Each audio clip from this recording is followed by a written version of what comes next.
ایسے ہی مثال میرے ذہن میں آئی کہ جب خاوند بیوی کے درمیان میں جھگڑا ہو جائے، خاوند کی بیوی کے درمیان جھگڑا ہو جائے تو کیا حکم ہے؟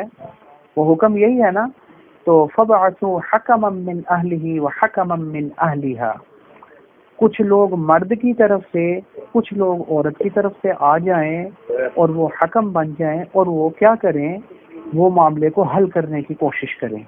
إِن يُرِيدَا إِصْلَاحًا يُوَفِّقِ اللَّهُ بَيْنَهُمَا، یہ جو مرد اور عورت کی طرف سے لوگ ڈلے ہیں نا بیچ میں معاملے کی چھان بین کرنے کے لیے، اللہ کیا فرما رہے ہیں، ان کو چاہیے کہ یہ بیچ میں ڈلیں تو کوشش کریں کہ صلح ہو جائے۔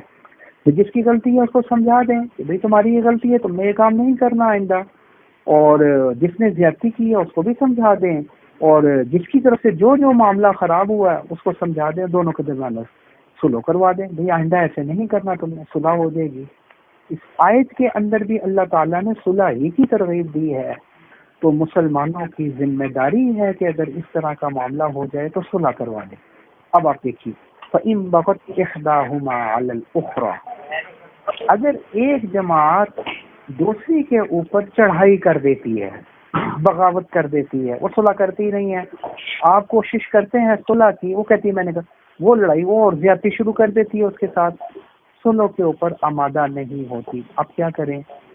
صلح کی کوشش جو صلح کر ہی نہیں رہی، زیادتی کر رہی ہے، تمہیں بھی پتہ ہے زیادتی ہو رہی ہے، تو پھر فقاتلوا، یہ بھی امر ہے، پھر یہ حکم ہے فقاتلوا التی تبغی، جو چڑھائی کر رہی ہے، زیادتی کر رہی ہے، تم بھی اس کے ساتھ لڑائی کرو، تم اپنے دوسرے مسلمان بھائی کا ساتھ دو، مسلمان ہے نا، مسلمان تو بھائی بھائی ہیں، تو اپنے بھائی کا ساتھ دو، تم بھی دباؤ بڑھاؤ ظالم کے اوپر۔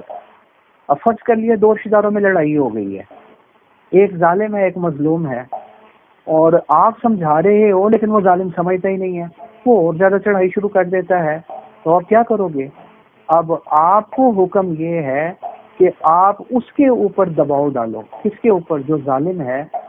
کب تک دباؤ ڈالتے رہو؟ قاتلو امر ہے کہ دباؤ ڈالو، آپ اس کے ساتھ لڑائی کرو، دباؤ ڈالو، کس کے اوپر دباؤ ڈالو؟ التی تبغی، جو زیادتی کر رہا ہے، جو بغاوت کر رہا ہے، جو چڑھائی کر رہا ہے، اس کے ساتھ تم لڑائی کرو، اس کے اوپر تم دباؤ ڈالو۔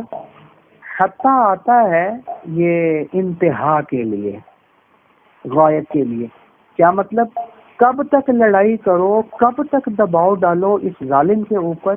حتی تفیء الی امر اللہ، جب تک کہ یہ اللہ کے حکم کی طرف لوٹ نہیں آتا، یعنی زیادتی ختم نہیں کر دیتا، تب تک اس کے اوپر دباؤ ڈالتے رہو۔ یعنی اشارہ کر دیا کہ مقصد آپ کا دباؤ ڈالنے کا یا لڑائی کرنے کا یہ نہیں ہونا چاہیے کہ میں اس کو ذلیل کروں، یہ مقصد نہیں ہونا چاہیے، مقصد یہ ہونا چاہیے میں اس کے ظلم کو ختم کر دوں اور اللہ کے حکم کی طرف اس کو لے آؤں، جب تک یہ اس کی طرف نہیں آ جاتا دباؤ ڈالتے رہو۔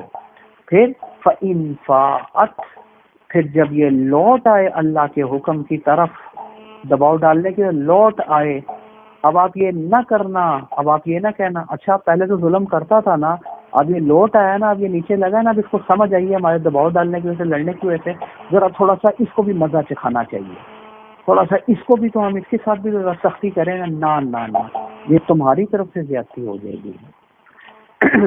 اور یاد رکھنا شریعت کا حکم یہ ہے کہ ظالم کے ساتھ بھی ظلم کرنے کی اجازت نہیں ہے، ظالم کے ساتھ بھی انصاف ہی ہوگا، لہذا اگر وہ ظالم تھا لیکن جب تم نے چڑھائی کی، دباؤ ڈالا، اس کو سمجھ آ گئی یار میں نے غلط کیا، مجھے نہیں یہ کرنا چاہیے تھا، سارے لوگ میرے مخالف ہو گئے ہیں، اب وہ نیچے آ گیا، اب آپ کو چاہیے جب وہ لوٹ آئے اللہ کے حکم کی طرف تو فَأَصْلِحُوا بَيْنَهُمَا بِالْعَدْلِ،